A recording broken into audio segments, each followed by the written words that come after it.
Oh my gosh, what can fans expect? Everything. I mean, if you thought the first two seasons were good, you just gotta wait. Do I need to say more? Two Indian weddings, one straight, one gay. You're gonna see how all of us are doing, where we all are in our lives, and this is gonna be a lot of fun.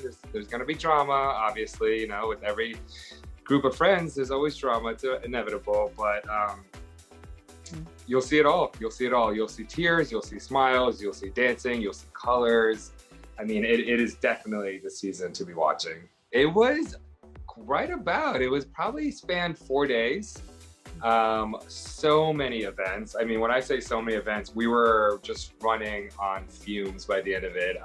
It was in Mexico, so the beach was right in our backyard. We did this beach party, which was pretty epic. And I remember sitting there, the music's playing, everyone's having a blast, the tequila's flowing, and I closed my eyes and I actually felt like I was in Ibiza. I mean, it was just so phenomenal. Well, first I was a little concerned for his physical well-being, and then once he got up, I was like, oh, thank God, he's alive.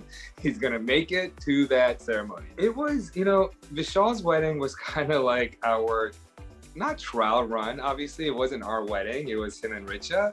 But it was definitely a good opportunity for both of us to just keep our eyes open and do some initial preliminary planning. Like, you know, this is what I think would be good to do at our wedding. You know, maybe this is not something that we would enjoy at our wedding. You know, Vishal and I are very different people. I mean, he's my best friend. We've been friends for over 30 years. He's my ride or die. I mean, honestly, I don't know how I would get through even a single day without him. But that being said, we are very different. Fans are gonna be able to see it. Viewers are gonna see it throughout the season. Ours was a little bit more complicated to plan, putting aside that, you know, I'm marrying Nicholas. He's not Indian, he's white, but he's also a guy. There were a lot of moments throughout the process where we felt like the odds were stacked against us. Wedding planning is stressful in and of itself. You know, anyone that recently got married, you know, they will tell you it's a full-time job with a lot of overtime work.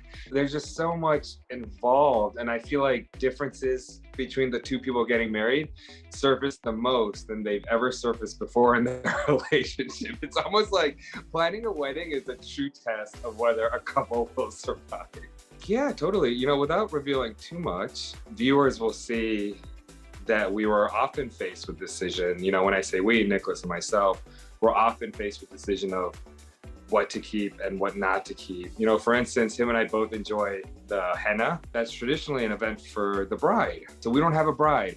So a lot of our planning was doing this little dance with keeping the traditional Indian culture, but doing it in a sort of a way that worked the best for us. Viewers will also see my parents' involvement. I wanted them to be involved with the planning. You know, at the end of the day, it's still like I'm their youngest and I'm getting married and they wanted to be part of it. So we try to keep as many of the traditions as we could, while at the same time making sure the wedding felt the most comfortable to us. They might have been the speeches. It's a really cool feeling when you hear close ones say, you know, things about you that they've never really said to you, or maybe they've never said it in an open forum. So that was really cool. It's the most beautiful moment when you look at a room full of people and it's like all of your worlds collide in one room. You know, his world and my world and coworkers and colleagues and friends and roommates, and it's just all of them are in one room, celebrating you, celebrating your love. It's very funny. Our weddings 100% personified who we are as people. I tend to be a little more on the chill side. Like, I don't need to turn up from 0 to 100 immediately. He's like, go, go, go, go, go, go, go, always on the go. He loves like constant energy, constant partying. You know, we want people to party at ours, but we don't want that to be the focal point. We also want moments of the weekend where our guests can like relax and unwind and sleep in and go get lunch, you know, with people they might not have seen like for a little while. And you'll also notice the locations we each chose for our weddings. Nicholas and I are not beach people. You know, we live in Miami. We see the beach all the time. Sometimes that's the last thing I want to see, especially at our wedding. You know, Nicholas and I are more greenery with a smaller town feel. We had a bachelor party and you might see it. You might just see it in the new season.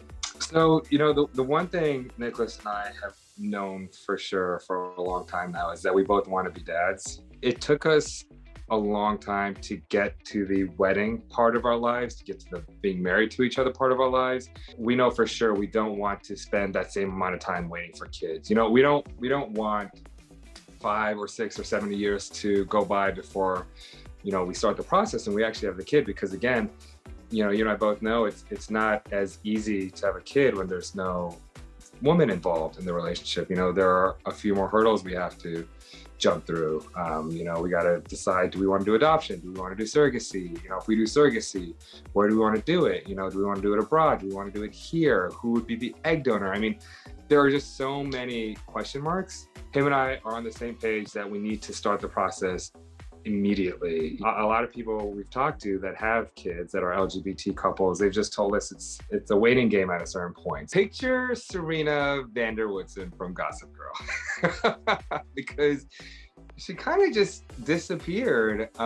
She disappeared. She went AWOL for a little while. And of course, as a group, we were wondering where she was. We come to find out that she met a guy and it's going really well. She's just a little mysterious about the guy. I think she's just a little nervous putting herself out there if something happens to the relationship. And that's natural. You know, the older you get, you realize anything could happen in a relationship at any given point. So it's stressful to expose that part of your life to the community if you don't know for sure where that relationship is going.